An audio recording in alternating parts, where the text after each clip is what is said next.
Hey, everybody. Welcome back. I have a fantastic guest here with me this week.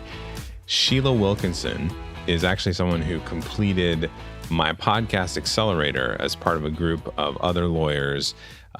We helped, along with Ernie Svensson, Ernie the attorney, he and I helped a handful of attorneys, lawyers, start up their own podcasts. And Sheila's unique. She's, on her website, she has a statement, not all attorneys are bad, really. Sheila is based in New Orleans. She partners with LGBTQI2S plus entrepreneurs and allies to help them create, run, protect, and scale their businesses, okay?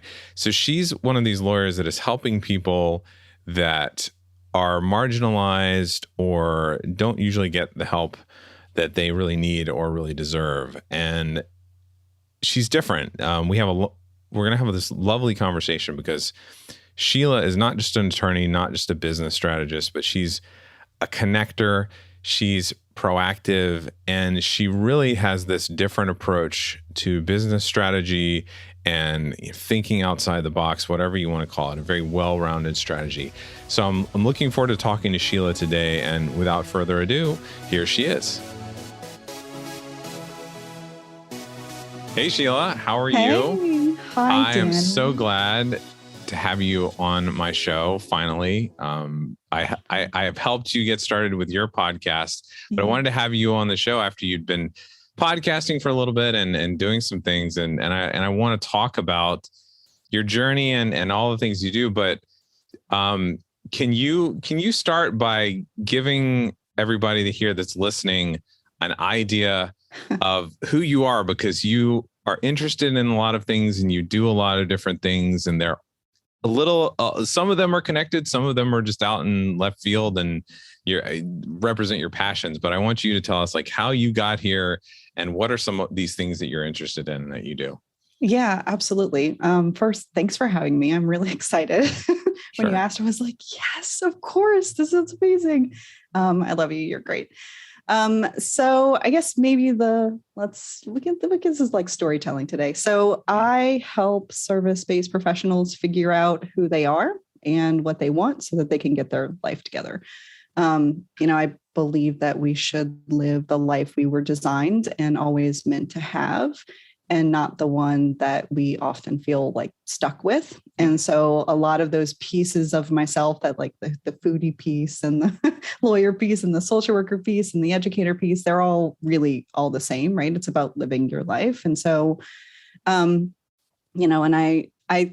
for me, I think, the biggest piece is just helping people get where they want to go. And so if people have businesses, I help them start their business and build it in a way that works for them, not the other way around.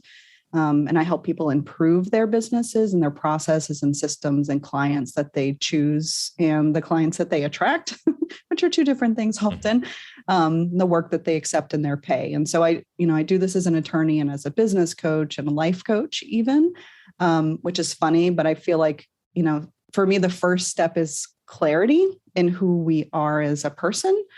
And that's because everything that we do, our person shows up in it, or we ignore the person, which I think is not the way to go, because that usually ends in frustration and annoyance.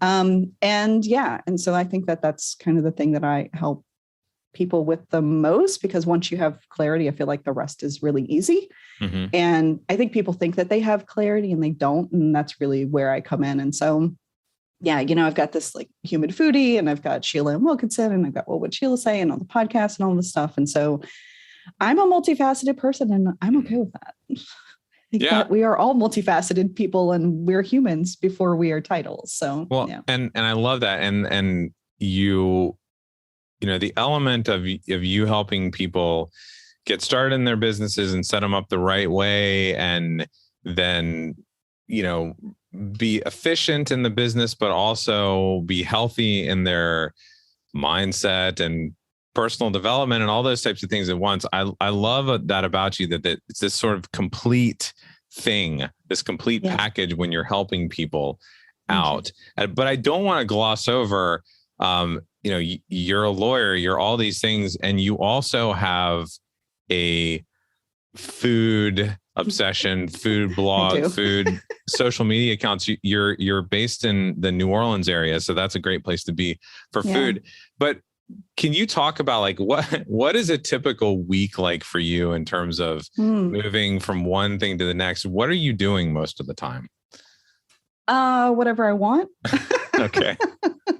That's a New Orleans attitude. No, there, seriously. yeah. Do what? That's a New Orleans attitude there. Yeah. Yeah. Just do New whatever you Orleans. want. Yeah. Just go with the flow. Yeah, exactly. I think, really it's whatever I want. I mean, because I have legal clients, I have coaching clients, I have business clients that are legal clients and coaching clients. I have life coaching clients. I teach at the university here at Loyola.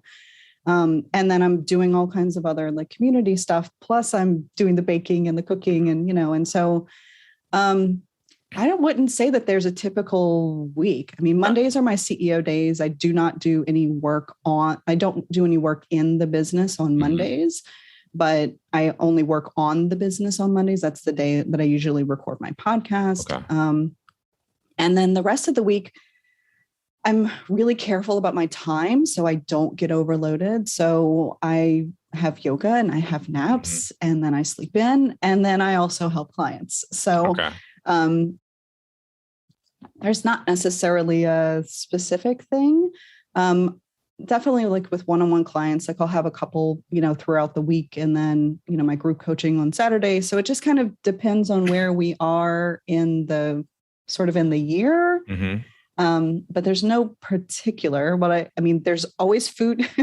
The decisions that come first are how much am I going to sleep today? Yeah. What am I going to eat today? Am I going to do any movement today? And then also, do I need to tend to any personal relationships? And then the rest comes, right? Okay. And I've kind of built my life this way. I wasn't always this way. I was a workaholic working 120 hours a week. I was burnt out, sad, depressed, anxious, frustrated, like most, litigating attorneys, which I don't litigate anymore. And so I'm really just take care of myself so that way I can be present for people when they need me to be available to them. If you don't mind sharing, was there a certain event? What happened to get you to that point? Like, I mean, for example, I was very similar in that, I went into a career that meant I was going to have to work my ass off for many decades to get really successful.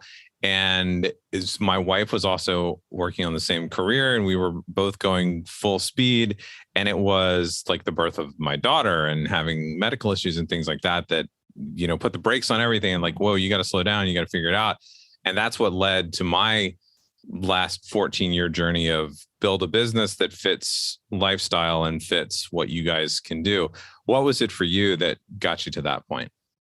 Yeah, that's actually a really good question. I think to understand how I got there, I kind of have to maybe start with some of my life experiences. So I grew up in an HIV household. My dad died when I was 12 and my mom when I was 16. And I wound up raising my sister who is 8 years younger than I am.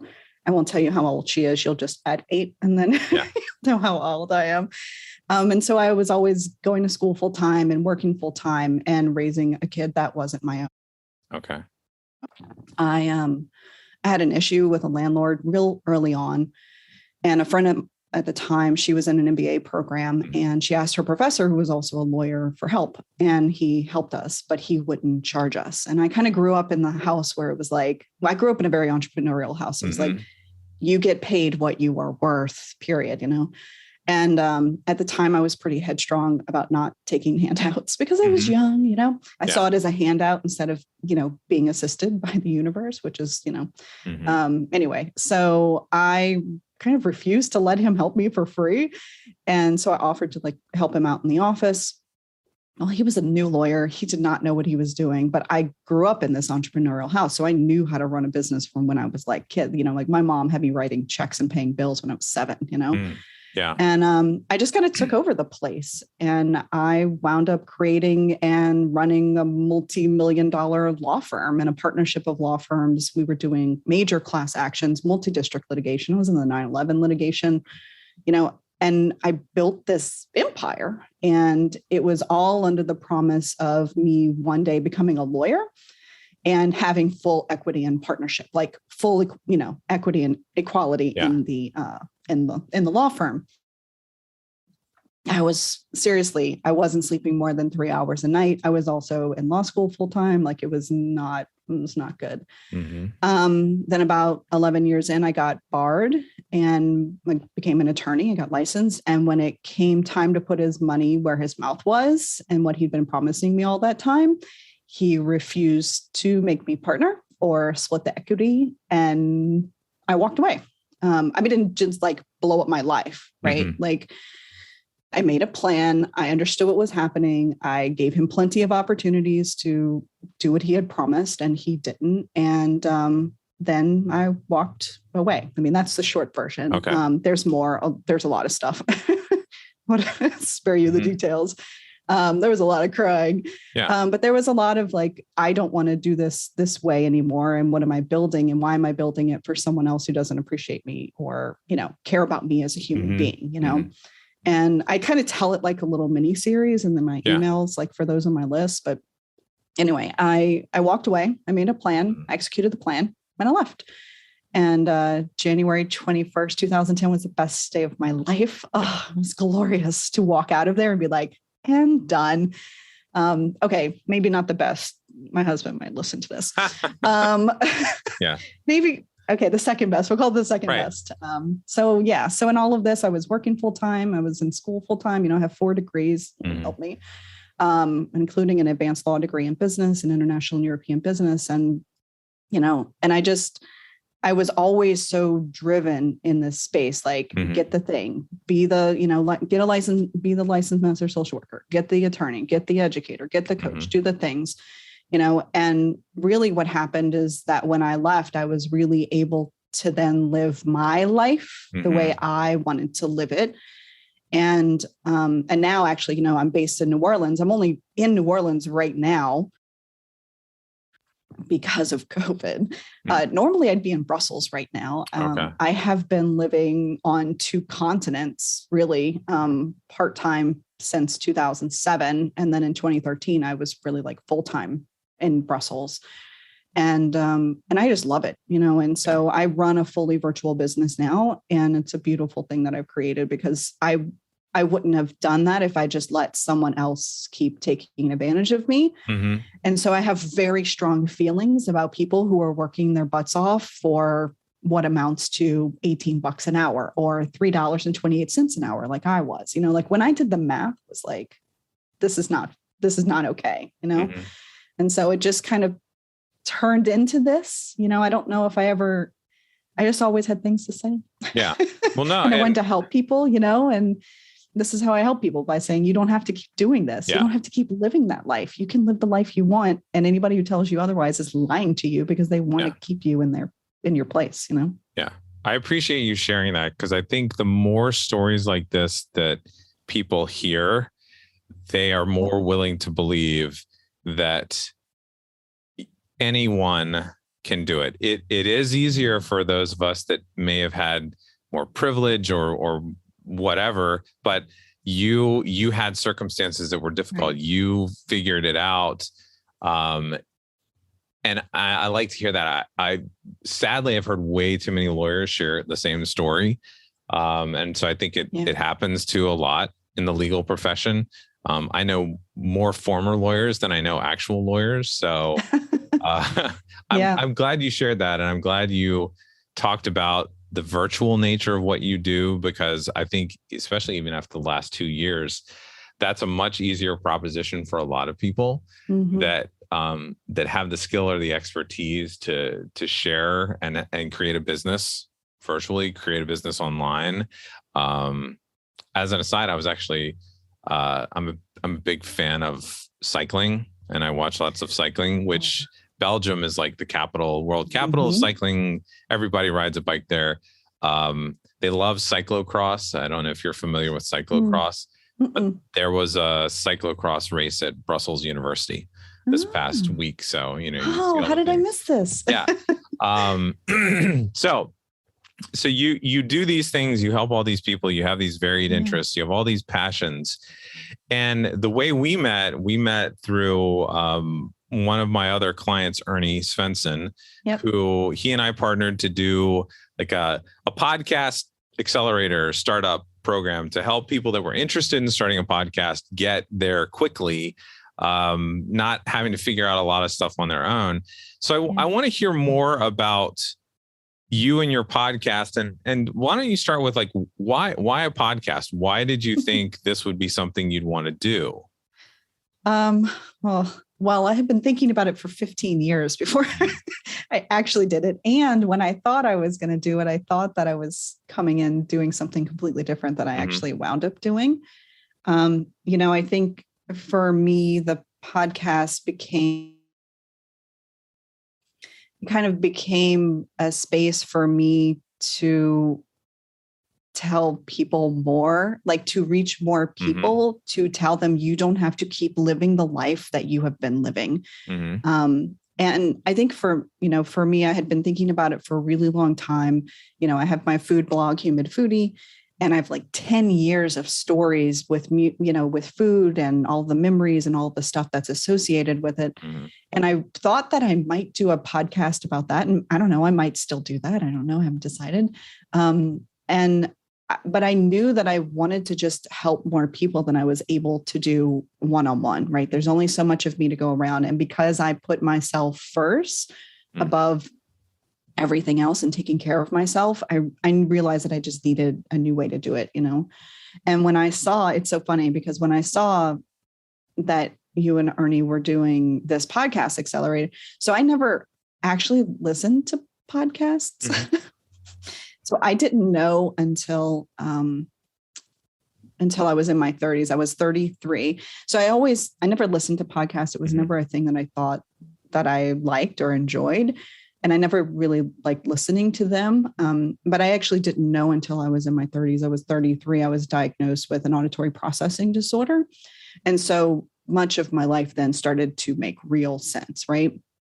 And realizing that I'm just not an auditory learner and I have this cognitive, like with stress, it creates cognitive processing issues. And so I kind of always gravitated away from podcasts and lectures. And I never really liked that. I always preferred reading and writing and doing. And, obviously that's my learning style. And so the podcast, I saw it and I was like, you know what, Sheila, you've always wanted to do a podcast, at least learn how to do it. That way, when you're ready to do it, you can do it.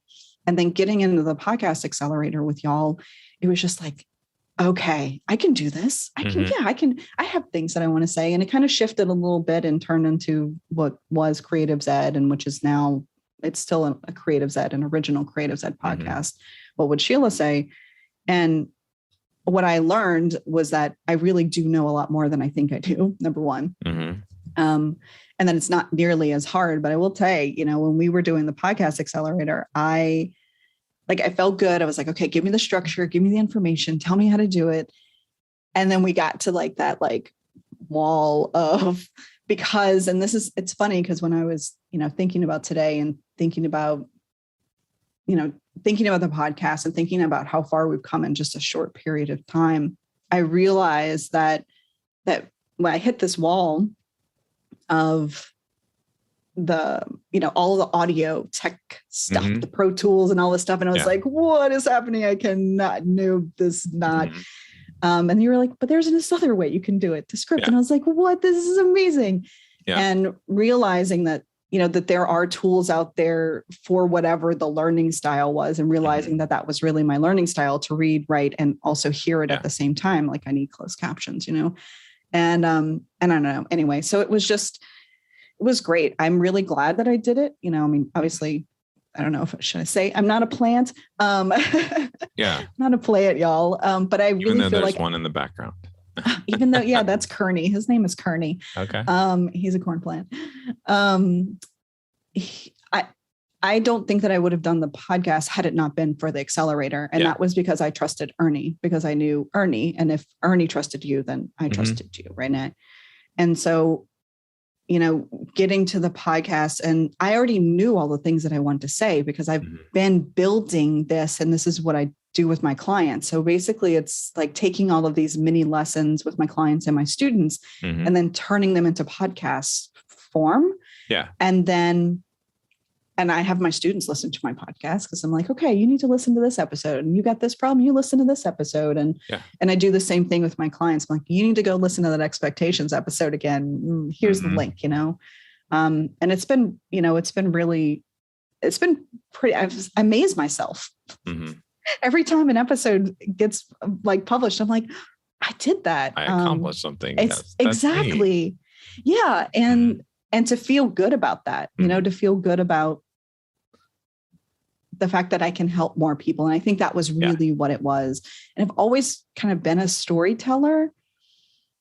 So it felt very natural in that way, but I just could never kind of get over the, like, how do I do it? And I think that's when the podcast accelerator really said, okay, look, we're going to show you the tech. We're going to show you the structure. We're going to show you, how to start to pull all this together. And that was really, it was amazing for me. It was like the wildest 4 weeks of my life. And it was amazing. Yeah. But also, I don't know if I would have done it if it hadn't been for COVID, right? Like if we hadn't all been locked down, like I needed that space and that time to really like focus, Yeah.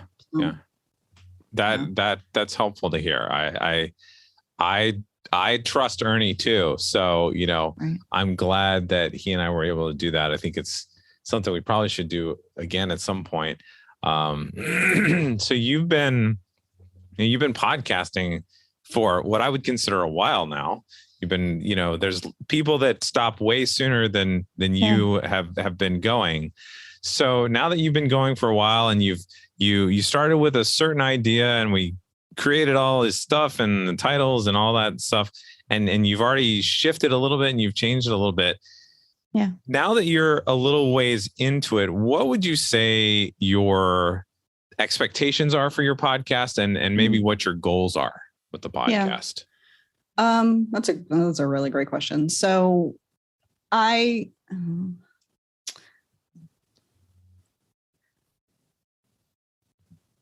don't think that my goals have necessarily changed for the podcast, even though I've changed the name of it to What Would Sheila Say? Because really when it boils down to is the fact that like all my clients, all my students, when they're thinking about how to make decisions, they're thinking, oh, what would Sheila say? Like when they're making them on their own, they're like, oh, what would Sheila say? Well, Sheila say, listen to my intuition. How do I feel right now? What do I want to happen? What do I expect to happen? All of those things. I think for me, I have 2 years worth of content completely laid out already. Like I was basing the podcast on what is my platform, my community of business support and development. And so it came out of the business coaching and the legal coaching and being a lawyer for businesses and all of the things that I saw that I wanted people to stop doing. Like I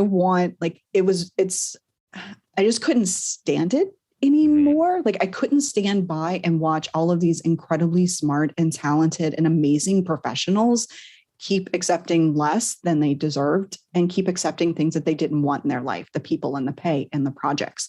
And so that's kind of how the podcast was born. And this is literally, what I teach my clients and my students and work through with my clients. And so for me, the goal is just, if I can help one person not like make a decision that's right for them, I'm good. Right. I mean, obviously I have lots of things that I want to say, and there's lots of stuff from have it all mapped out over here. From like what I call like winning at life, which is basically getting your stuff together. And then to like the basics of working and to contracts and intellectual property. So it's like business plus legal plus humanhood, personhood. And so the goal right now, I mean, I post every other week, which I feel like is more than enough for me, because when we go into stuff, we're like going deep into stuff and I give steps. Okay. All right. If you're struggling with this, do this step now, then do this step. And then I kind of give basically a problem solving at the end of every episode of like how to attach or apply what we had talked about in the episode. And so my goals really are just to continue to go through, to continue to help people.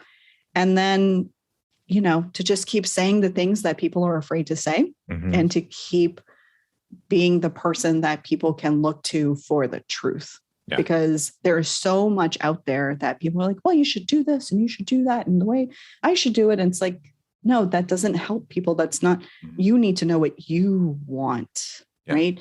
And so, yes, I love to see the listenership numbers go up. Like, that's really exciting. I'm like, yeah, right. Like, I had twice as many listeners and downloads in December than I did in November. I'm like, yes, that's really exciting, because then I know that I'm helping more people, even though I've never met them. And I think that's pretty wild, So yeah, so I've got basically 2 years of material already mapped out. I already know what I'm going to say, because it's the stuff I've been saying.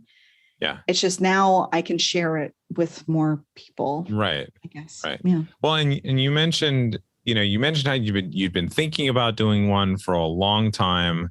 You were excited to finally be doing episodes. You mentioned how you've used those episodes. You talked about how you've shared them with clients. You've said, hey, you should listen to this, or you can now deliver information that way. I know you're just starting out, but what sort of response have you had from people so far that aren't already in your circle? What sort of feedback have you had on that front? That I'm a truth teller. Okay. That it's not, and this is one of the reasons I think we wound up shifting the name a little bit, is because it wasn't just for creatives. It wasn't just for service-based professionals, because what I'm talking about is being a person. Some of the other feedback has been about just being like a breath of fresh air. Like, just, it's really about telling the truth and then giving people permission. Like, I get that a lot. Like, thank you for the permission to do what was right for me in this situation with my boss. I'm like, you're welcome. I love you. How can I keep helping you? What do you need? And really just, that's really it. Like, I feel like most of the feedback I get is thank you for giving me the space to be myself. And it's like, it's wild that adults in their 40s, 50s, 60s, 30s, need permission to be themselves, which is why I'm doing this, right? Like, this is why this even started, because I couldn't stay quiet anymore. Yeah. Because I just see so many people living their lives in ways that I do not want them to live for themselves, and I see people running their businesses the way they think they're supposed to or should. And it's the wrong way, because it's not right for them. It's not designed for them. And I think that my perspective is really different in that. And I think it's a big piece, with the way I grew up and losing my parents early on and raising my sister. Like, life is short. You don't know if you have tomorrow. So why would you live today as if it's not your life? Like, why are you living someone else's life? Why are you running your business the way you think you're supposed to? Why don't you just run it the way you want to? You're going to be wildly more successful if you just follow your heart and do what's right. But we've been taught not to do that. Right. Yeah. Right.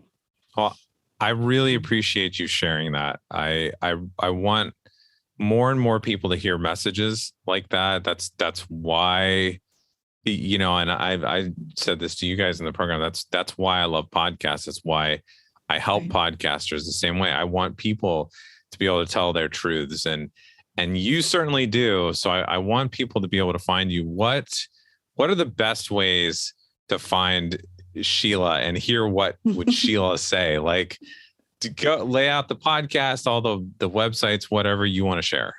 Yeah. But the easiest way, honestly, is just to Google Sheila New Orleans. You'll find me. I've got like the first 5 pages of Google.